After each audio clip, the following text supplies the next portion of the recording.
بجائے اس کے کہ وہ سہولتکار جنہوں نے ایکشن کمیٹی کے پرامن جلسے کے اوپر امن مارچ کے نام پہ آتے ہوئے ڈائریکٹ فائر کیے اداروں حکمرانوں اور اس پولیس اور انتظامیہ کی موجودگی میں، بجائے اس کے کہ وہ صحیح خبر یہ لگاتے ان کی حیثیت کیا ہے۔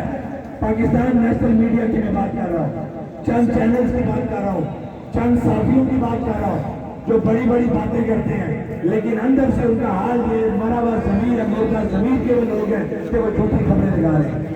لیکن وہ خیر مجھے اپنے آزاد کشمیر کے ان صحافیوں پہ اور خاص طور پہ جب میں نیلم کا ذکر کروں گا، میرا ایک بھائی تھا جو آج ہم میں نہیں رہا، طارق حسرت، اس کا بھائی بیٹا اس کا عثمان طارق، وسیع خواجہ، نصیر الدین، حیات اوان، یہ وہ نام ہے کہ جنہوں نے بنارس، میرا بھائی بنارس کا موجود ہے، اشفاق عباسی، جنہوں نے بڑے مشکل وقت میں حق اور سچ کی بات کی۔ اسی طرح راجہ ساجد صاحب ہے، یہ بڑا مشکل وقت ہوتا ہے، پاکستان کے بڑے بڑے اینکر جو لاکھوں روپے تنخواہیں لیتے تھے، حق سچ کے دعوے دار بنے ہوئے تھے، آج وہ بھی منہ بند کر کے بیٹھے ہیں کہ ایسے بے غیرت دلال کہ جو سچ تو نہیں بول سکتے الٹا جھوٹ کی حمایت کر رہے ہیں۔ تو ان کے مقابلے میں میرے نیلم کے یہ باجرت باغیرت باضمیر جو صحافی ہیں، میں ان کو سلام پیش کرتا ہوں اور یہ امید کرتا ہوں کہ یہ حق اور سچ کی بات کرتے رہیں گے۔ آپ ہی ہماری آواز ہے، آپ ہی ہمارا مستقبل ہے، ہم نے مر جانا ہے، قبرستان بھرے ہوئے لوگوں سے، ہم بھی مر جائیں گے، لیکن جو بات ہم آپ کے ساتھ کر کے جا رہے ہیں وہ بات اب آتے بجلی سے آگے چلی گئی ہے، وہ بات آپ کی شناخت کی بات ہے، وہ بات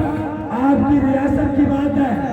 وہ بات آپ کے بنیادی حقوق کی ہے، وہ بات آپ کی ریاست کی ہے۔ تو مجھے آپ کھڑا کر کے بتاؤ کہ کیا اپنی شناخت پہ کوئی کمپرومائز کرو گے؟ کیا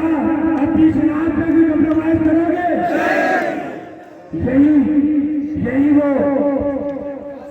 یہی وہ اصل وجہ ہے جس کی وجہ سے پوری ریاست کے لوگ اکٹھے ہو گئے۔ اب آٹا بجلی سے بات آگے جا چکی ہے، اب بات ہماری شناخت پہ آ چکی ہے، اب بات ہماری ریاست پہ آ چکی ہے جس کے اوپر ہم کسی بھی صورت کوئی کمپرومائز نہیں کریں گے۔ میں اسی طرح نواز اوان صاحب کا ذکر نہ کروں، رشید اوان صاحب کا ذکر نہ کروں، اور خاص طور پہ میں پوری ویلی کے تاجروں کا اگر ذکر نہ کروں کیونکہ تاجر کا دکان بند کرنا بڑا مشکل ہوتا ہے، اسی طرح ٹرانسپورٹر کا اپنا پہیہ جام کرنا بڑا مشکل ہوتا ہے۔ تو میں سلام پیش کرتا ہوں اپنے تاجروں کو، اپنے ٹرانسپورٹروں کو کہ انہوں نے اپنا تمام کاروبار بند کیا اور آپ لوگوں کے لیے اپنے لیے اس Jammu Kashmir joint action committee کی کال کو لبیک کہا۔ اب میں آتا ہوں اپنے بھائی شہید بھائی سدھیر کی طرف۔ نیلم کے لوگوں، یہ مت سوچنا کہ ہم سدھیر کو جو قتل کیا گیا ہے ہم اس لوگوں کے اس کے مجرموں کو چھوڑ دیں گے، یہ تمہارا مسئلہ نہیں ہے،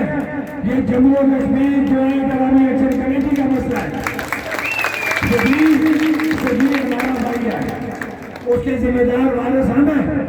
اس کے بعد آپ لوگوں کا نمبر آئے گا، پہلے